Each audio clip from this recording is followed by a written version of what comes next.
자, 여러분 안녕하십니까?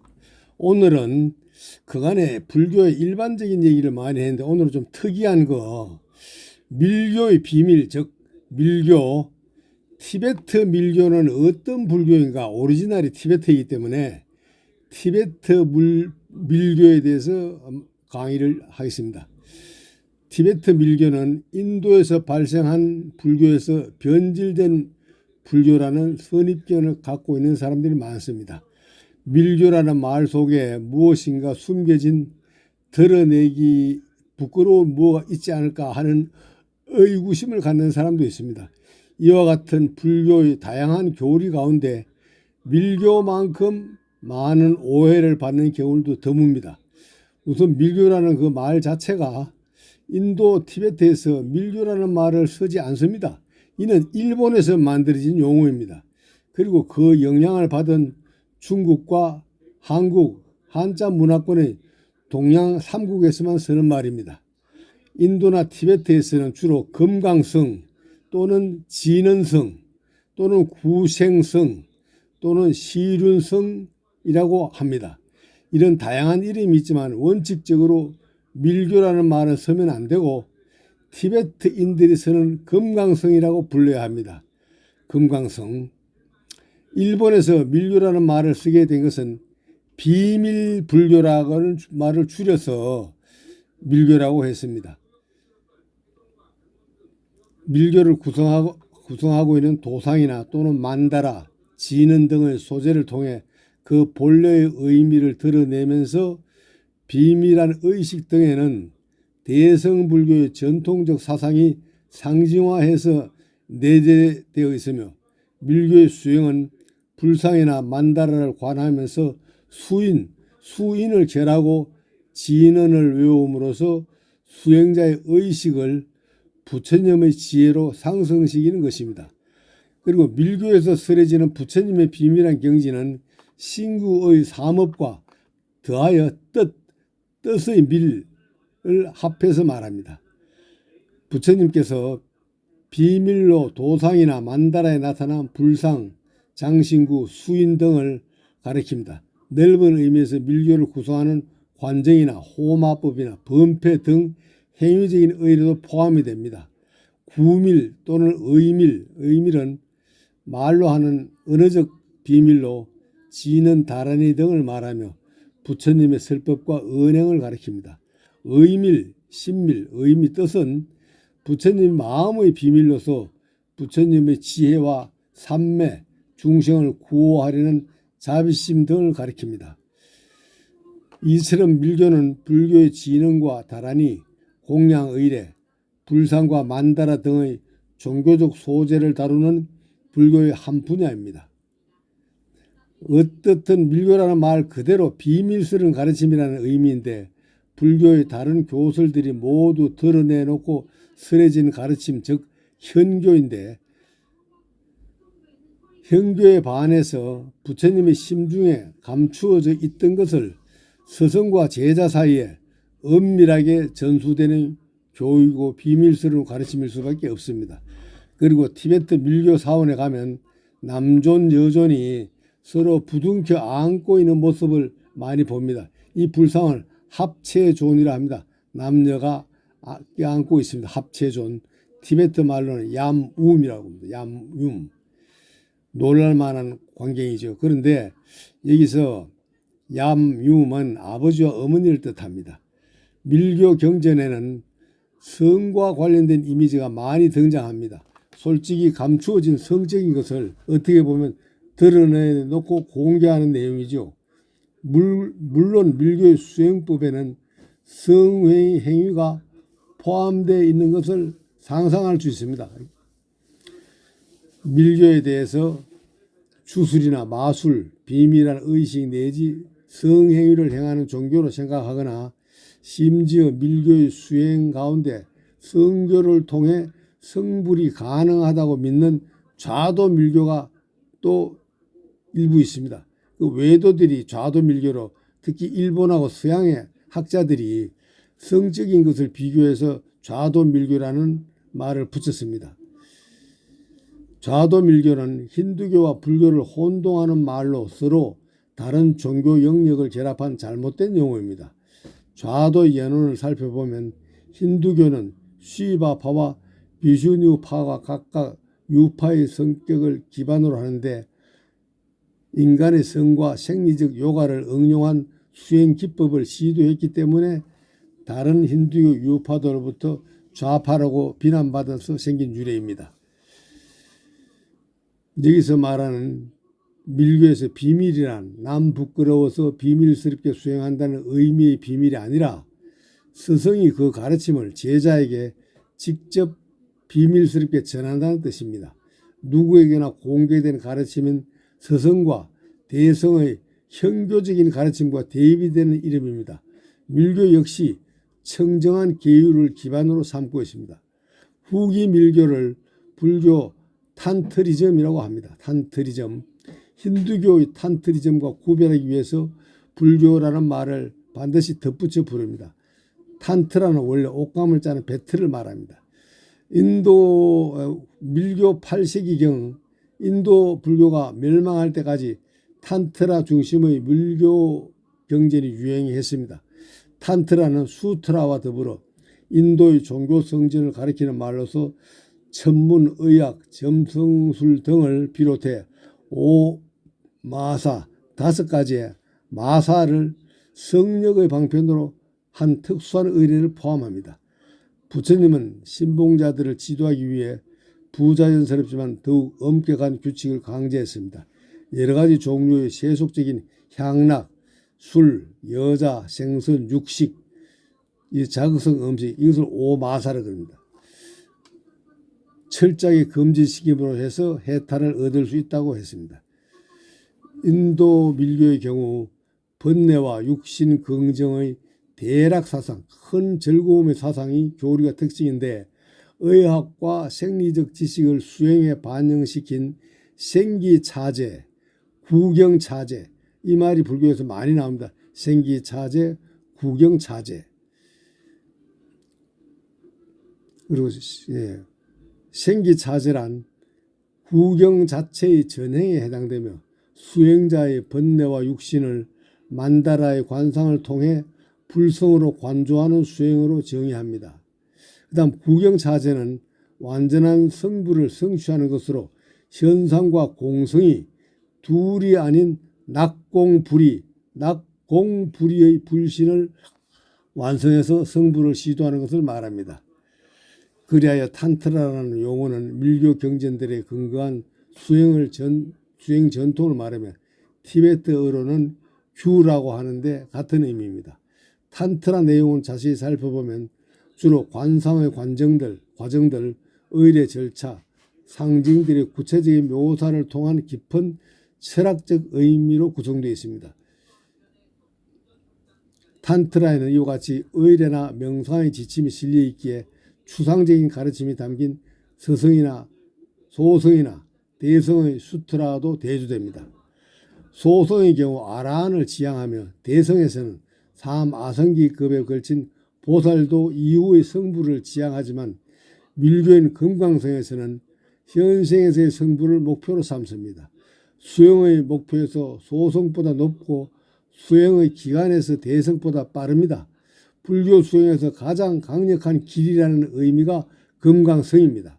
말하자면 깨달음의 세계인 본질을 가장 본격적으로 다루는 가르침이라는 입장이고 다른 의미에서는 인도 불교의 최종 단계 측면에서 금강성이라 합니다.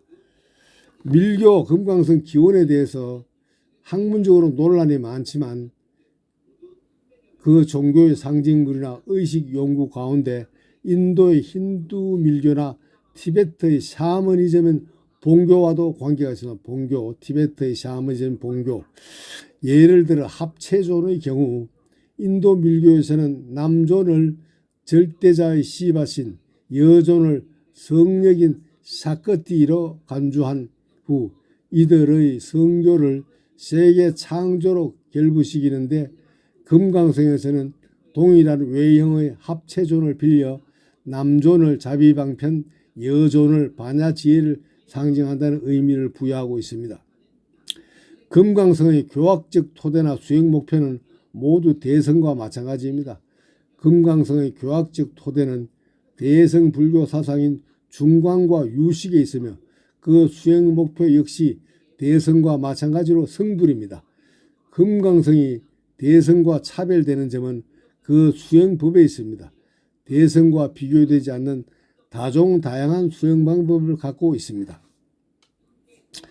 티베트인들이 강력한 신앙심을 보여주는 삼보일배 장면을 보면은 세 걸음을 걷고 한 번 절하고 험준한 티베트 고원 지역을 삼보일배로 나아갑니다. 노숙을 하면서 성지를 향해 걷고 걷습니다. 지난한 고난의 수행입니다. 세계 그 어디에서 티베트인들처럼 적극적이고 능동적인 신앙심을 발휘하는 종교인들은 거의 없습니다. 그들의 신앙심에 감동할 뿐입니다.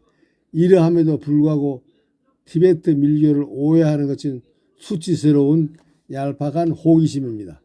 서가모니 부처님이 가르친 불교는 시대에 따라서 부파불교, 대성불교, 금강성 등의 형태로 발전해 왔습니다.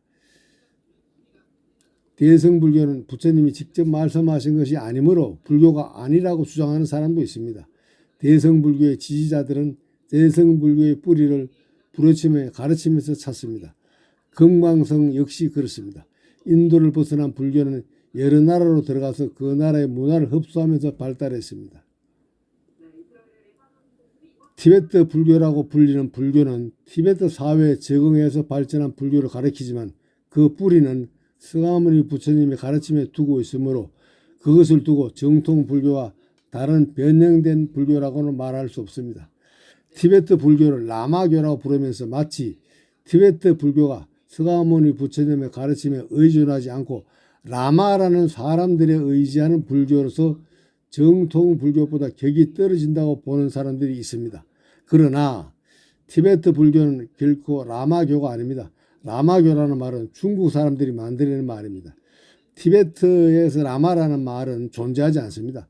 라마는 티베트어로는 최상의 뜻이라는 의미도 있지만 산스크리트로는 구루, 즉 서성을 말합니다. 구루, 선지식, 서성을 구루라는 뜻을 포함하고 있습니다. 라마라는 뜻에는 구루는 산스크리트의 특정 지식이나 분야의 멘토, 가이드 전문가 또는 명인, 인도 전통에서 구루는 서성 그 이상입니다. 전통적으로 구루는 지식이나 진리를 추구하는 사람에게 제자에게 경건한 인물이며 구루는 가치를 형성하는 데 도움을 주는 상담자, 삶의 모범이 되는 사람, 영감을 주는 원천, 학생의 영적 진화에 도움을 주는 사람, 선지식이라 그러죠. 그 티베트의 진언에 보면 구루지는 구루라는 말을 많이 나옵니다.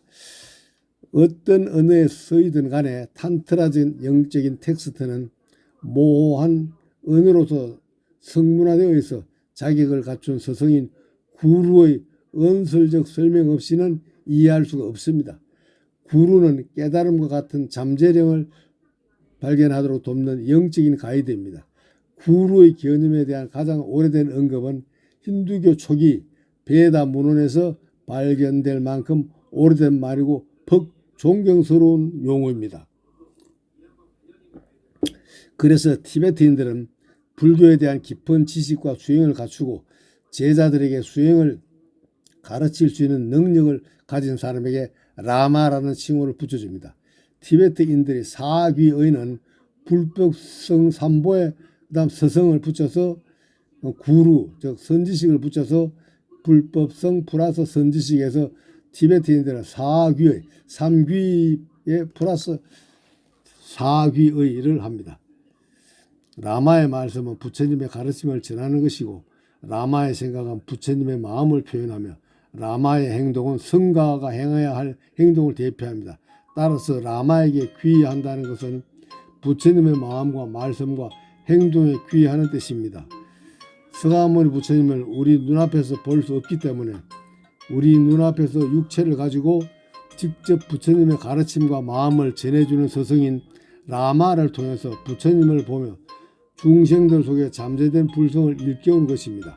일부 사람들이 티베트 불교를 마치 부처님 대신에 라마를 신봉하는 변질된 불교처럼 오해하는 수도 있습니다. 밀교 금강성은 본래 독자적인 불교의 한 흐름으로서 등장하기 전에 불교 수행의 실제적인 형태 속에 그 요소들이 많이 포함되어 있습니다.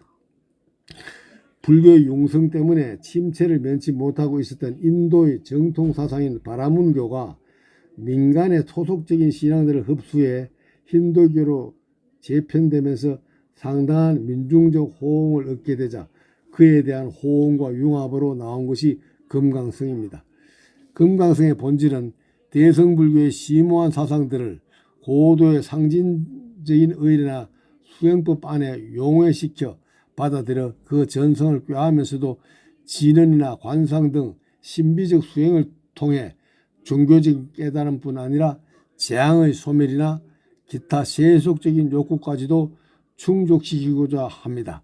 이와 같이 금강성의 교의는 대일경, 금강정경에 의해 정립되는데 특히 법신불인 비로자 부처님의 본존으로 모시며 삼밀가지의 수행에 의한 적신성불을 최고의 목표로 합니다.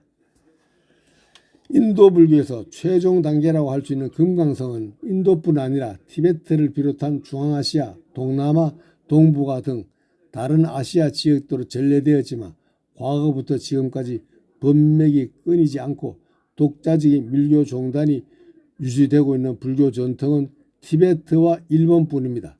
일본에서는 중기 밀교까지 전해진 반면 티베트에는 후기 밀교까지 전래되었습니다.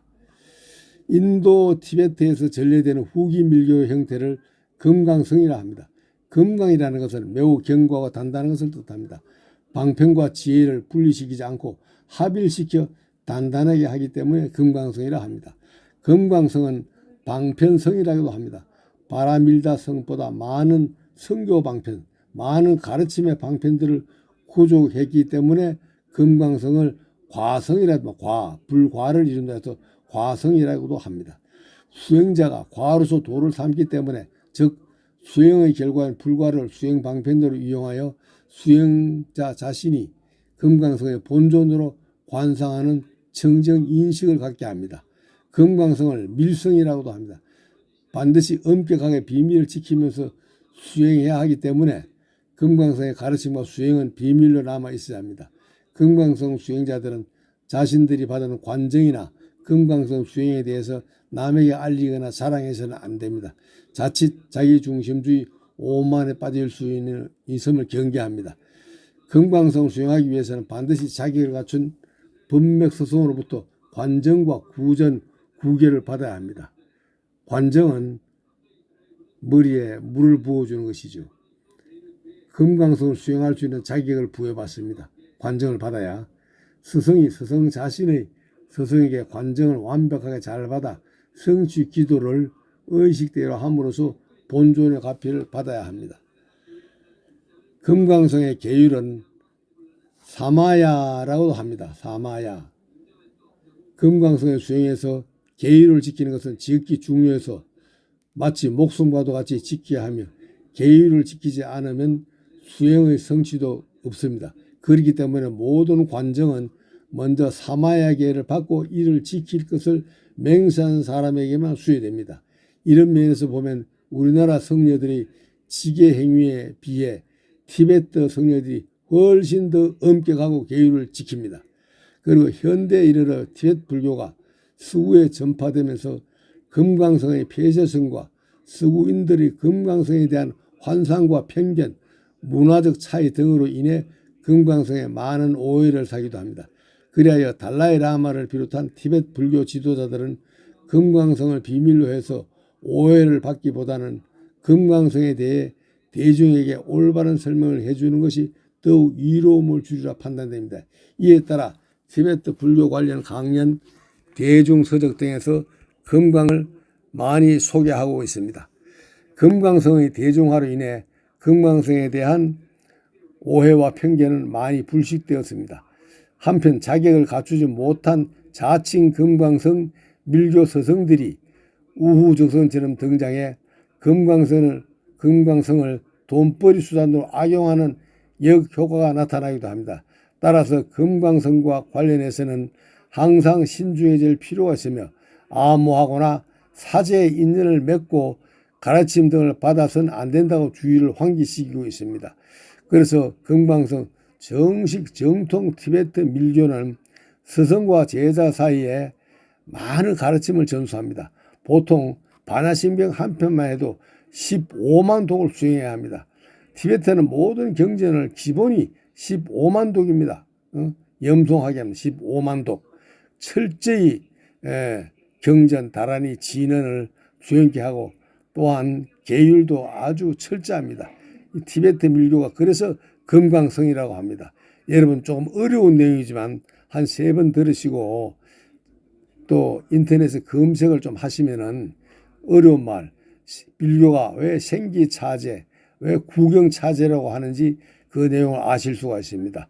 여러분 장시간 동안 들어주셔서 대단히 감사합니다. 안녕히 계십시오.